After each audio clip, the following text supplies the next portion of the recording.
What is up, Cowboy Nation? Dallas fan 1997 here. It's a beautiful afternoon up here in northern Utah in the Utah State Capitol. I did a little bit of a hike this morning. It was a fun one. Great weather. I got back probably about an hour and a half, 2 hours ago. So, yeah, great day. Just a beautiful day.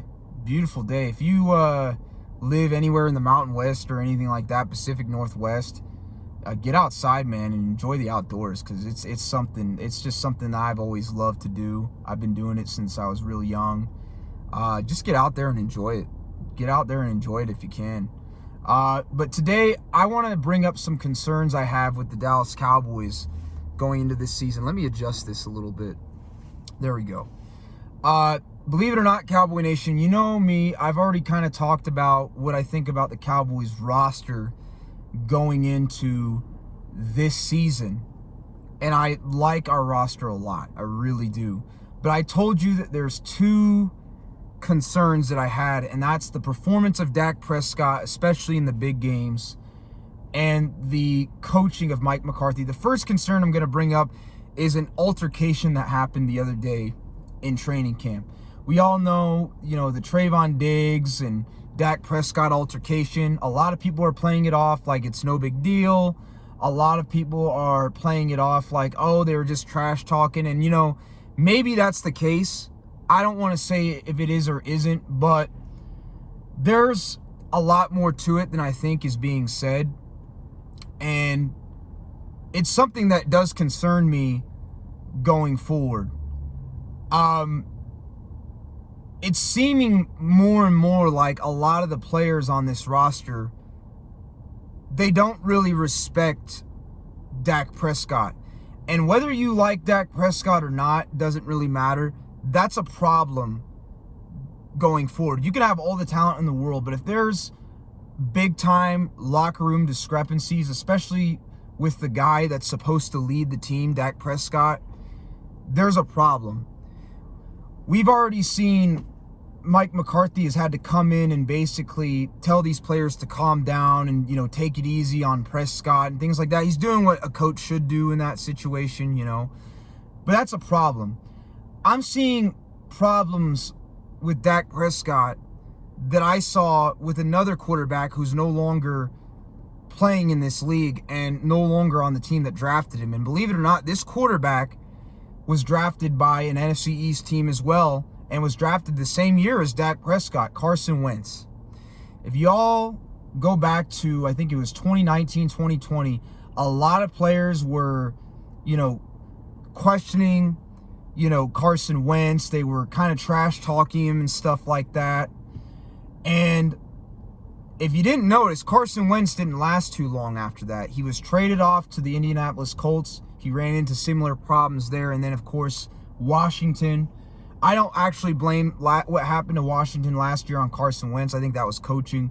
But we saw what happened when there was tension in the locker room with a quarterback. That quarterback didn't last there for long. And if I were Dak Prescott, I'd be concerned, and I would really try and focus on playing good this season, because the reason why I believe Trayvon Diggs got upset with Dak, in all honesty, maybe he did get caught up in the moment, but I believe that he's sick and tired of the excuse making from his fan base and all this other stuff, and the bad play that he's seeing in practice.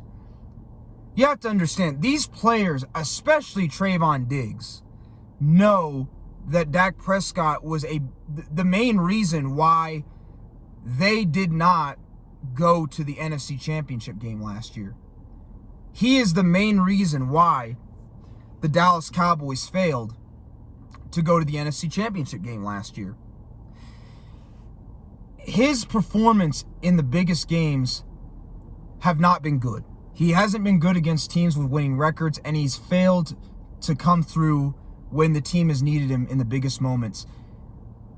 Instead of talking about last year, because I've talked about last year a lot, let's talk about the year before. In 2021, yes, the defense gave up a lot of yards against San Francisco, but they still held their own, and Dak Prescott still had 4 minutes left to go down the field and score a touchdown to beat the 49ers.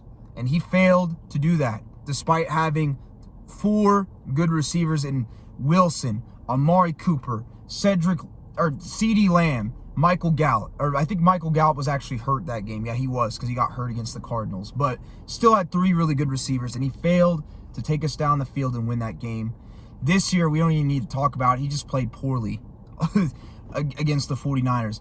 These defensive players recognize that, and I feel like they're getting frustrated because they're putting their tails on the line. They're doing everything they can to help the team win, and the guy that's getting paid the highest on the team and that's supposed to lead them through when it matters most, it hasn't been doing that when it's mattered. And I believe that Trayvon Diggs is getting a little bit frustrated about that. And remember, he just got paid a lot of money, so he doesn't really have to worry about, getting cut or whatever right now. He's already gotten his money. He is already proven why he deserves that money. But I believe him and a lot of other players on this team they're getting frustrated with Dak Prescott not showing up and not playing well in certain games. And I believe that that's what this led to. And this is a problem because when the rest of your locker room starts not respecting their quarterback, their leader, that's when teams generally fall apart, and that's what concerns me. A lot of these players don't seem to be respecting Dak Prescott. They're not going to tell you this in the mainstream Dallas Cowboys media, but I'm telling you this, and a few others are telling you this. They don't seem to respect Dak Prescott, and the reason why that's a problem, like I just said, is because that can lead to losing seasons. That can lead to seasons where we struggle despite the talent because they don't respect the guy that's supposed to get them there, and that is a problem. That is a problem. Look at what happened with Carson Wentz with the Eagles. They lost respect for him. He was losing that locker room, and he didn't last long. So for Dak Prescott's sake, it's a concern, but it's also a concern for the team's performance because if they don't believe in the guy that's supposed to lead them through when it matters most, how are they going to believe they're going to win? That's a huge problem. The other concern, because I've been going on for a couple minutes here about that I have, is Mike McCarthy and the coaching staff. Mike McCarthy and the coaching staff, I'm not a fan of what they're doing at offensive line. I'm not. Why in the world is Josh Ball? Josh Ball has never played well in a single game that I've ever seen him play in, which hasn't been many, but the few games he has played in, he's played terrible. Why is a guy in Josh Ball who's never played guard, he's 6'8", which is already huge for a guard. Your guards, in my opinion, you want to be between about 6'3" to about 6'6"-ish. Josh Ball's 6'8", and he's not like super meaty either. And he's out there playing guard, and he's really a tackle. There hasn't been that many guards in the NFL that at his size that have gone on to have like a lot of success. There's been a handful, but not a lot.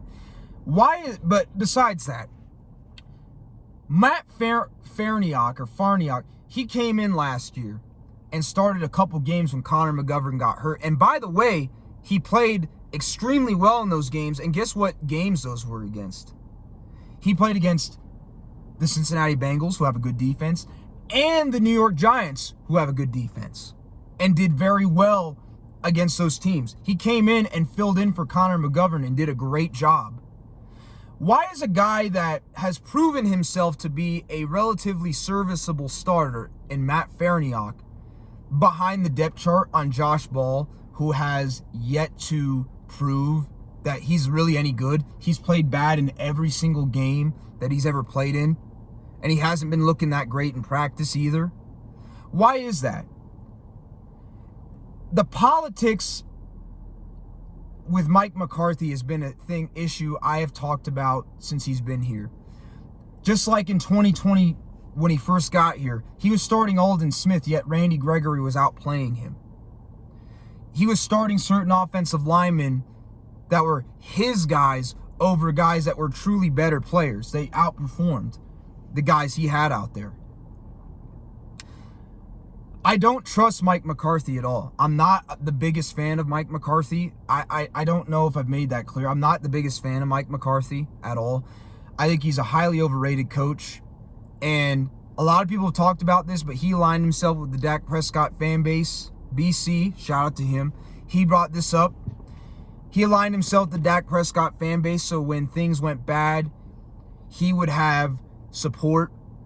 Because remember, Mike McCarthy, he didn't have a whole lot of support after that first year. A lot of people, including myself, we were already wanting to move on. I still really think we should move on, but we're stuck with him. Okay. Granted, I don't blame him for the loss in the playoffs last year. He actually did his job last year in the playoffs. But there's been times where he hasn't. The year before, the lack of discipline. I went after Dak Prescott for not leading us. But guess what? His lack of discipline led to a lot of penalties last year 2 years ago against the 49ers in the 2021 playoffs. That was him. You can't blame Prescott for that. Blame him for a lot of stuff, but that was another factor, was his bad preparation and his bad coaching and clock management. And the politics that he plays. He's not starting guys based on who earns it. If you're a good coach, what you should do is you shouldn't play a guy over somebody else just because you like him. You should play a guy because he is the most talented player at his position. He's better than the other guy, even if you like the other guy. If the other player is more talented and is more consistent and showing up, that player should play. That's how it should be. But it's not been like that with Mike McCarthy. Matt Farniok is a better player than Josh Ball. Matt Farniok has proven himself and has earned the right to be a starting guard this season.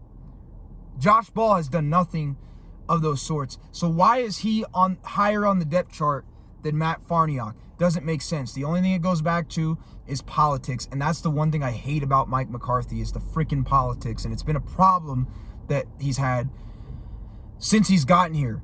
And because of that stupidity of politics, or that stubbornness, I wouldn't even necessarily say stupid, I mean, I could be, but stubbornness, players that shouldn't be playing are playing, and it's not leading to success. The best players should play, period. It shouldn't be based off who you like. And that's another problem. The politics with Mike McCarthy, the politics and not managing the offensive line very well, plus Dak Prescott seeming to lose respect in the locker room with other players on the team. Some of the best players on the team, by the way. Trayvon Diggs and Micah Parsons are some of the best players on the team. They're in the top 5. Him seeming to lose a little bit of respect is not good. And if you don't believe me, look at LaShawn McCoy. Now, I know LaShawn McCoy is a Cowboy hater. He's a Philadelphia Eagle. Yeah. Is he a little bit of a hater? Yes. But he brought up a good point where quarterbacks like, Tom Brady, Patrick Mahomes, he didn't say Jalen Hurts, but I'll say Jalen Hurts, Michael Vick, the guys he played with. When you're the guy, players aren't going to come back and start talking trash about you. They're not going to start, cussing you out for your play on a consistent basis. That'd be unacceptable. The players would never do that to players like Patrick Mahomes, Tom Brady, Jalen Hurts, Lamar Jackson. They would never do some stuff like that. They never would. And he brought up a good point. There's something more going on in that locker room than people realize with Prescott. And that's a big problem.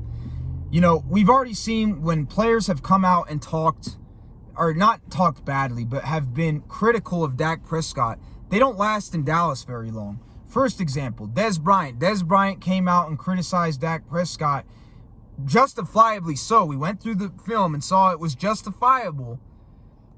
A short time later, Dez Bryant was cut by the Dallas Cowboys.